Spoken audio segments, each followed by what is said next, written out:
Tasa sepanjang 100 meter dibentangkan ratusan warga dalam kirab budaya di kota Yogyakarta. Kegiatan itu dilakukan sejumlah elemen masyarakat yang mengecam paham radikalisme dan ideologi selain Pancasila.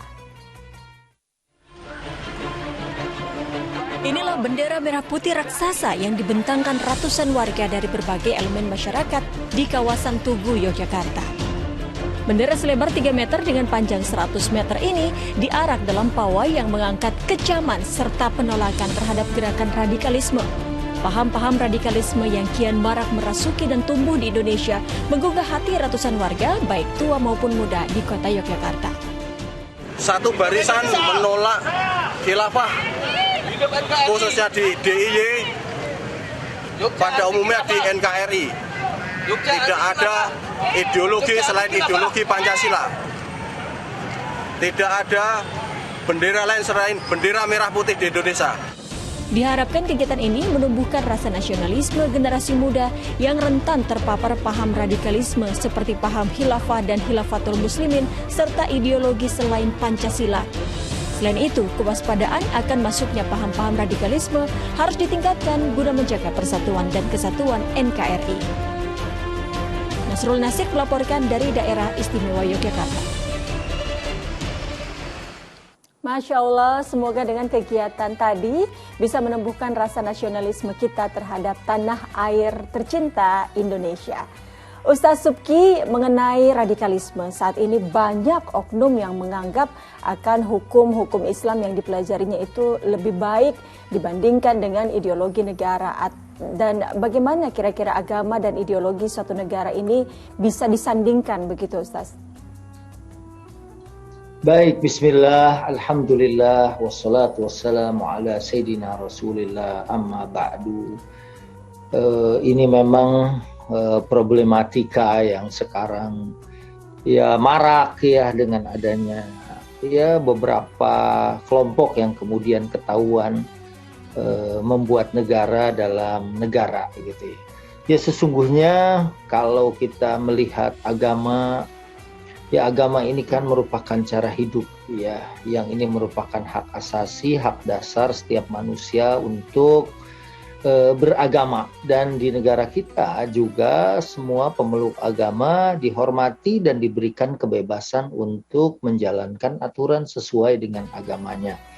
Nah, memang di NKRI ini kita sudah sepakat ada ya semacam aturan main, rule of the game, supaya kita yang terdiri dari banyak suku dan banyak agama ini menjadi rukun, menjadi damai, menjadi tenang, menjadi tentram.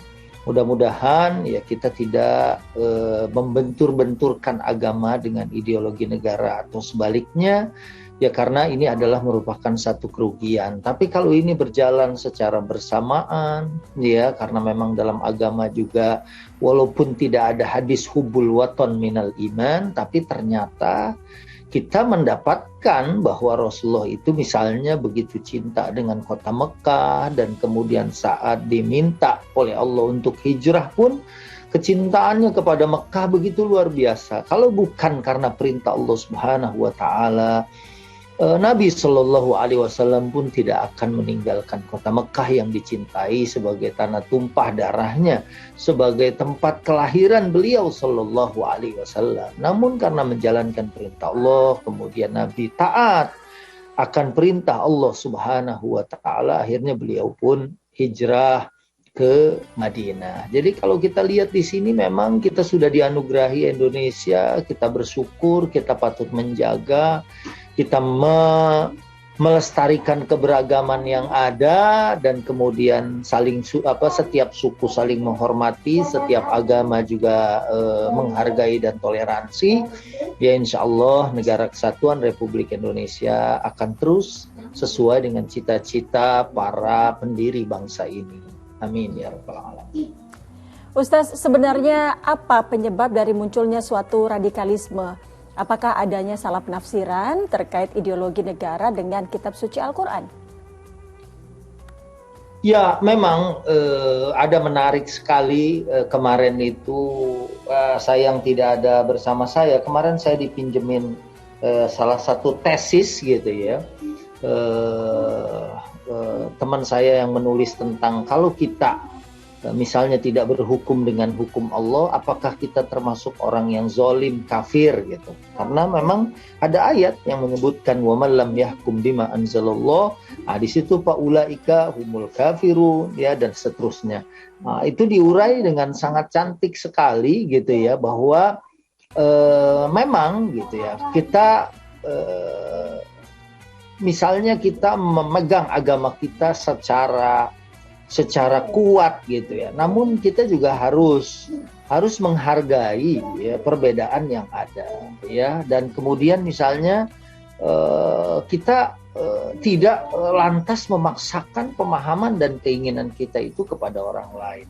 Karena kalau orang bilang ini sesuai dengan Al-Quran, Quran juga kan ada interpretasi menurut siapa gitu ya. Apalagi kalau kemudian orang secara gegabah menafsirkan ayat dan kemudian menetapkan bahwa ini adalah misalnya darul harbi, kita harus mengambil harta orang ya, seperti dulu ada kelompok-kelompok yang semisal dengan khilafah juga misalnya melakukan bisnis dengan kita, kemudian dia merasa bahwa harta kita itu bisa diambil sebagai pai ya. Sebagai pai itu artinya harta yang tidak berimam dengan imamnya, yang secara damai itu boleh diambil. Ini kan sesuatu kezoliman sesungguhnya saat seorang kemudian menafsirkan salah ya perintah Allah Subhanahu wa Ta'ala. Bahkan dulu saya pernah berjumpa dengan orang yang sekarang mungkin dianggap sebagai tokoh radikal gitu ya. Saat waktu itu dalam satu pemilu kemudian sebutlah partai-partai Islam waktu itu tidak mendapatkan suara yang banyak ya. Kemudian ada suara-suara, wah kita ini sekarang kalah nih umat Islam. Sekarang kita bikin rusuh aja gitu. Kemudian dikatakan justru ya kalau kita berbuat kerusuhan, ya ini kita tidak sesuai dengan aturan agama Allah Subhanahu wa Ta'ala itu sendiri gitu ya. Jadi sesungguhnya orang yang mungkin dianggap sebagai orang yang keras sekalipun, kita harus taat kepada aturan ya atau kepada ketentuan.